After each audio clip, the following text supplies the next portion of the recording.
The Social Security Administration looks at whether you are capable of doing jobs, not whether you would be hired.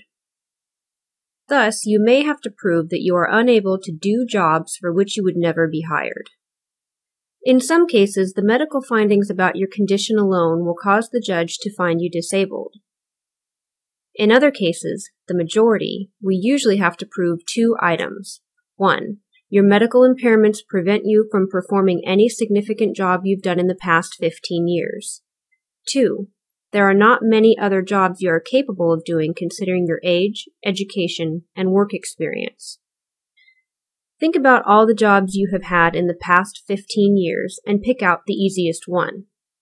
If you did that easiest job long enough to learn how to do it and earned a minimum amount of money from that job, we have to prove that you cannot do that easiest job, even if we are certain you would never be hired for that job again, even if the company where you worked no longer exists, and even if the job is no longer available elsewhere.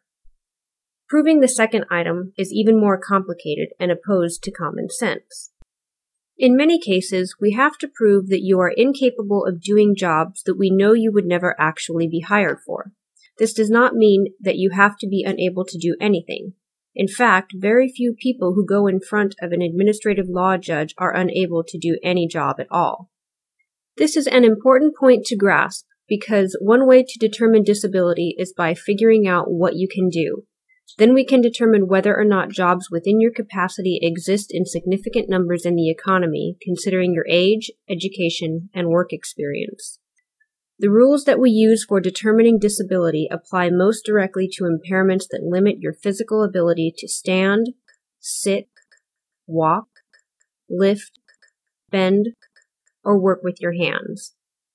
If you are unable to do certain kinds of manual labor, whether because of a back problem, heart condition, breathing problem, or some other medical condition, your lawyer will be able to look at the rules and figure out what you need to prove to win your case.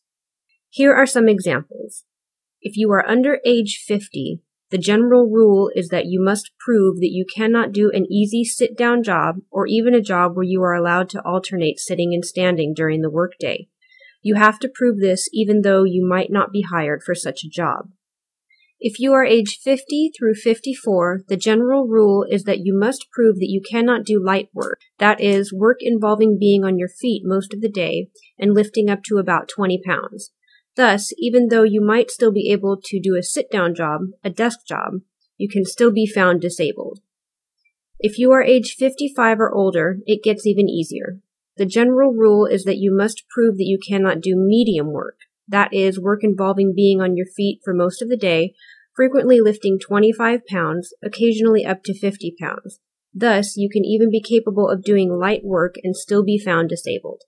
These issues can get complicated when you had jobs in the past where you learned a lot of skills.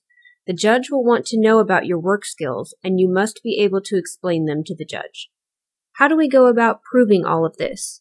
We do it at the hearing through your answers to questions from the judge and your lawyer.